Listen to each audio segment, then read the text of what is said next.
이 아이들을 훈육하는 이 어머니의 모습은 대체로 이렇게 시작하는 것 같습니다.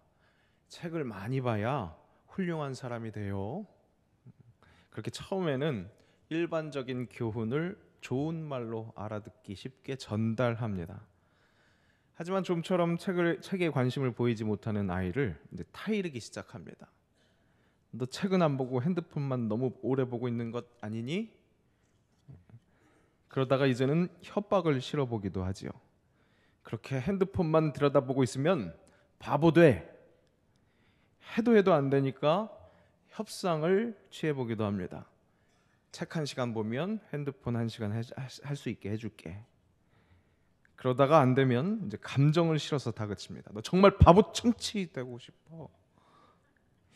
그래도 말이 먹히지 않을 때는 오히려 또 간청하기도 합니다. 엄마가 진짜 부탁할게. 제발 부탁 좀 하자. 제발 핸드폰 좀 그만 보자.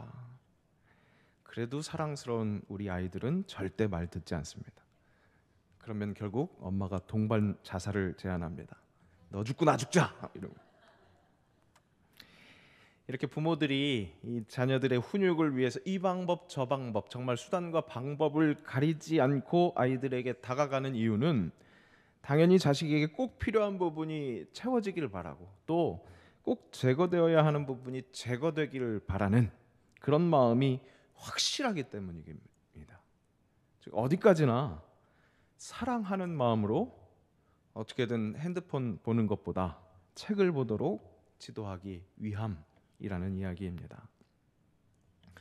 바울의 오늘 에베소를 향한 메시지에서 그런 부모 마음 비슷한 것을 볼 수 있는 것 같습니다. 그가 에베소를 향해서 간청이라는 방법을 사용하고 있기 때문입니다. 1절에 그러므로 주 안에 갇힌 내가 너희를 권하노니 이렇게 말할 때 이 권한다는 말에 파라칼로라는 말에는 간청하다, 탄원하다라는 뜻이 있습니다. 바울은 자신이 사랑하는 이 주님의 몸된 교회들의 건강을 위해서 바로 이 간청의 방법을 종종 사용했던 것을 볼 수 있습니다. 고린도후서 5장 20절 그러므로 우리가 그리스도를 대신하여 사신이 되어 하나님이 우리를 통하여 너희를 권면하신 것 같이 그리스도를 대신하여 간청하노니 하나님과 화목하라 이렇게 말합니다. 오늘 본문에서도 결국 그리스도를 대신해서 권하는 간청하는 이 바울의 마음이 느껴집니다. 그렇게 간청하는 내용이 무엇인지에 대해서는 이 1절에서부터 3절에 나오는 여러 동사들로 그 모습을 드러내고 있는데요. 그런데 결국 이 마지막 동사로 그가 권하는 것, 그렇게 간청하는 것에 큰 주동사를 찾을 수 있습니다. 바로 힘써 지키라 이렇게 말합니다. 군인은 명령에 죽고 명령에 삽니다.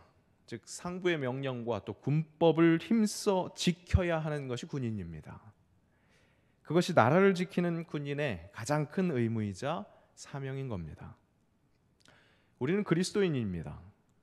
하나님의 나라가 이 땅에 오는데 쓰임받는 그 그리스도인들이 힘써 지켜야 하는 것, 그것은 무엇일까요? 그리고 오늘 우리는 진정 무엇을 힘써 지키고 있을까요? 혹시 내 자존심만 힘써 지키고 있는 것은 아닌지요? 그렇게까지 협소하진 않더라도 내 식구들 먹고 사는데 내 식구들 좀 더 삶이 윤택해지기 위해서 지켜야 할 그런 경제적인 형편들을 지켜줄 그 울타리 거기에만 힘써 지키고 있는 것은 아닐까요? 물론 가정을 힘써 지키고 세워나가는 일 굉장히 소중한 일입니다. 중요한 일입니다. 하지만 우리가 그리스도인이라고 한다면 그것만큼이나 중요한 함께 힘써 지켜야 할 것이 분명히 있을 텐데 그것을 놓치고 있지는 않은지 두려움을 가지고 돌아봐야 하지 않을까 그런 생각을 해보게 됩니다. 우리는 복음을 압니다. 복음이 복음이라는 사실을 안다는 사실입니다. 복음이 가장 귀한 복이라는 것을 아는 그런 은혜를 받았습니다. 사도 바울은 이런 우리의 상태를 빚진 상태라고 그렇게 표현합니다. 그러므로 형제들아, 우리가 빚진 자로 돼 육신에게 져서 육신대로 살 것이 아니니라. 그리스도 예수의 구속의 은혜, 또한 그 은혜를 믿게 하시는 성령의 내주하심, 그것이 은혜입니다. 그야말로 거저 주신 은혜이기에 그 은혜 앞에 우리는 빚을 졌습니다. 그리고 그 빚은 채권자에게 돌려줘야 하는 것이 아니라 또 다른 채무자에게 전달해줘야 할 그런 빚입니다.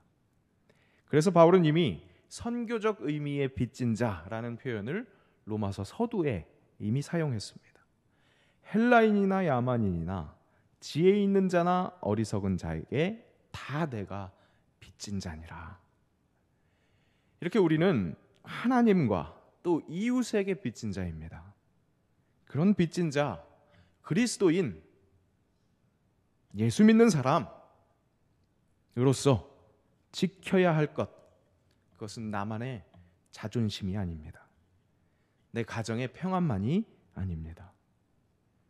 그렇다면 무엇을 수호해야 할까요? 당연히 진리를 지켜야 하겠습니다. 다른 비본질은 다 양보해도 본질인 진리만큼은 양보해서는 안 되겠습니다. 진리는 당연히 세상의 창조자, 완전한 주관자 하나님이십니다.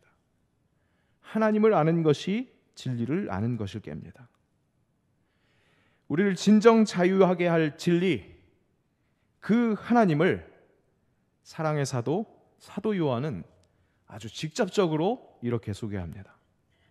사랑하는 자들아, 우리가 서로 사랑하자. 사랑은 하나님께 속한 것이니 사랑하는 자마다 하나님으로부터 나서 하나님을 알고 사랑하지 아니하는 자는 하나님을 알지 못하나니 이는 하나님은 사랑이심이라. 하나님은 사랑이십니다.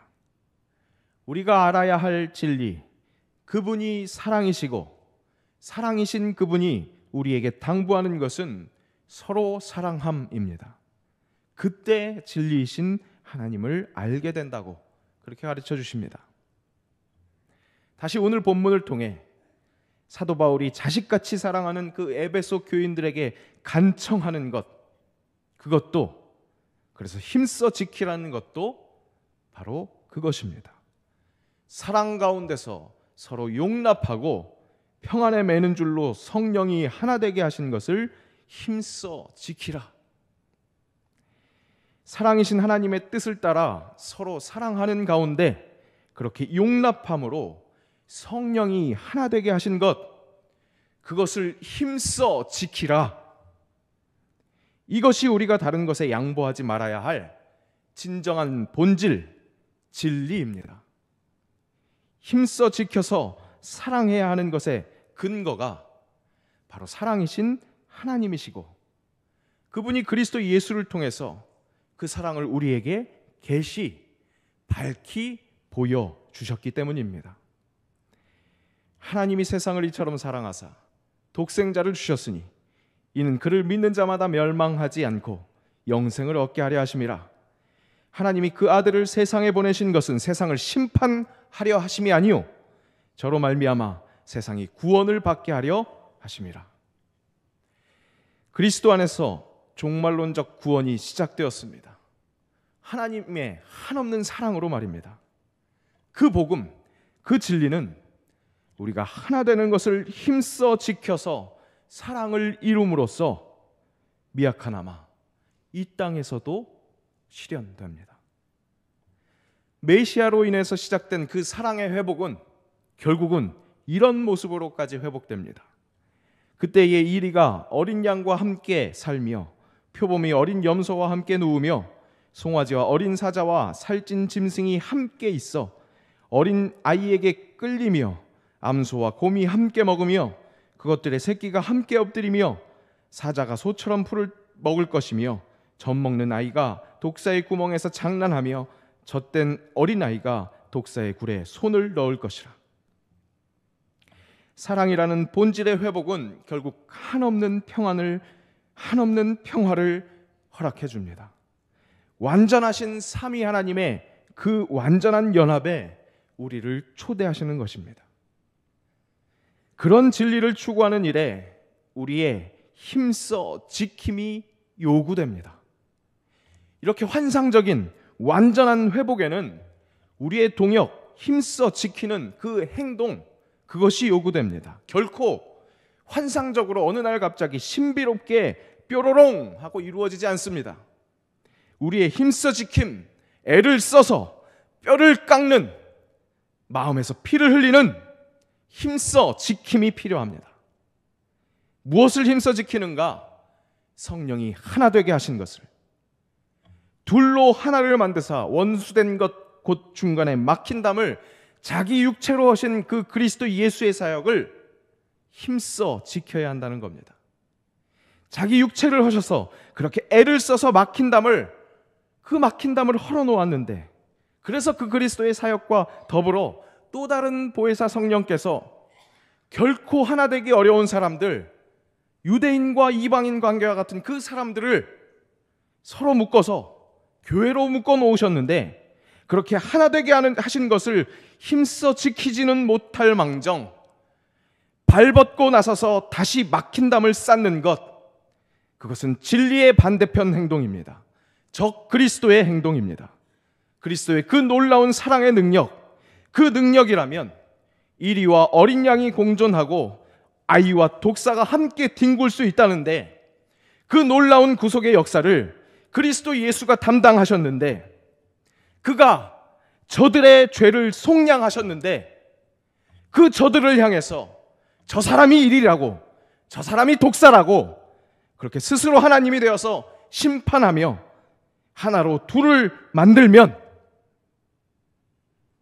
그렇게 몸을 버려서 둘을 하나로 만드신 그 하나를 하나로 다시 둘을 만들면, 그리고 나면 사람인 우리가, 막힌 담을 스스로 할 수 없는 우리가 어떻게 감당할 수 있습니까? 한국교회의 개혁이 꼭 필요해 보입니다. 우리의 형편이 그렇게 절실해 보입니다. 개혁이 절실해 보입니다. 실은 우리의 형편이 좀 괜찮은 상태라고 할지라도 개혁은 항상 필요합니다. 개혁교회의 전통을 가지고 있는 우리 개신교회는 두드러지게 잘못하고 있지 않더라도 항상 개혁을 추구해야 하기 때문입니다. 개혁이란 그저 혁명적으로 새로운 것을 추구하는 것이 아니라 본질로 돌아가기 위한 몸부림이기 때문입니다. 본질이신 하나님을 찾는 그리스도인이라면 당연히 끊임없이 본질로 돌아가기 위한 개혁을 끊임없이 추구해야 합니다. 하지만 그 개혁이란 그야말로 본질을 추구하는 것이 되어야 합니다. 진리를 찾아가는 것입니다. 공동체를 둘로 나누어서 서로 상대방을 적폐 세력 내지 아무것도 모르는 풋내기라는 식으로 매도하며, 그래서 결국 공동체를 전복시키는 것이 개혁이 아닙니다. 진정한 개혁은 어떻게든 진리이신 하나님을 찾아 서로 사랑하려고 몸부림치는 것이 되어야 합니다. 사도 바울은 오늘 그렇게 본질을 지켜나가는 데 필요한, 개혁하는 데 필요한 우리가 갖추어야 할 덕목을 이야기해 줍니다. 2절 말씀입니다. 모든 겸손과 온유로 하고 오래 참음으로 사랑 가운데서 서로 용납하고. 오늘 내가 하나님의 방법대로 옳게 행동하고 있다면, 진정 진리를 따라 개혁교회의 전통을 따라 교회를 사랑하여 개혁을 추구하고 있다면 겸손할 수밖에 없습니다. 온유할 수밖에 없습니다. 오래 참을 수밖에 없습니다. 서로 용납해야 합니다. 그것이 성령의 방법이기 때문입니다. 이런 덕목이 나에게 드러나고 있지 못하다면 비본질을 본질로 착각해서 심각한 실수를 저지르고 있는 것일 수 있습니다. 성령이 하나 되게 하시는 그 진리를 외면한 채 하나님의 자리에 사랑이신 하나님이 아닌 무엇인가 잘못된 우상을 올려놓은 우상 숭배를 저지르고 있는 것입니다. 키에르케고르가 이야기한 것처럼 상대를 절대로 여기고 절대를 상대로 여기는 우상 숭배, 그렇게 완벽한 실수를 하고 있는 것이 됩니다. 하나님은 오늘날 한국 교회인 나를 향해서 간청하십니다. 성령이 하나 되게 하신 것을 힘써 지키라고. 그러기 위해 내 철두철미한 이성이 아닌, 내 섬세한 감정이 아닌 겸손과 온유, 오래 참음으로 서로 용납하는 그 덕목을 가지라고. 그때 허락되는 평안에 매는 줄로 꽁꽁 묶으라고. 성령이 그렇게 하나 되게 하셨으니 그 성령의 사역에 동역에 힘을 내라고. 힘써 지켜내라고. 그것이 진리라고.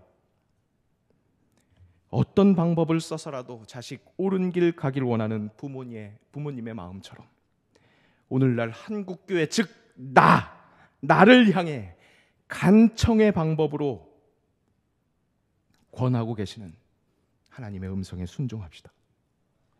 그렇게 사랑함으로 그리스도의 제자임을 증명하는 삶 사는 우리 모두 될 수 있기를 주님의 이름으로 간절히 기도합니다. 기도하겠습니다. 무엇에 힘을 쓰고 있는지 제대로 돌아볼 수 있기를 원합니다. 힘써 지키라 간청하시는 하나님의 목소리를 듣기 원합니다. 성령이 하나 되게 하신 것, 그렇게 사랑이신 삼위 하나님과 동참하는 삶을 살기 원합니다. 나의 판단과 나의 감정보다는 겸손과 온유, 오래 참음으로 용납하시는 것에 힘쓰게 하시옵소서. 그렇게 우리를 부르신 목적에 합당한 삶을 살 수 있기를 원합니다. 서로 사랑함으로 우리가 그리스도의 제자인 것을 세상이 알아볼 수 있게 하시고, 그래서 그 사랑을 더욱더 확장해 나가는 진정한 그리스도의 제자된 삶 살게 하시옵소서. 예수님의 이름으로 기도합니다. 아멘.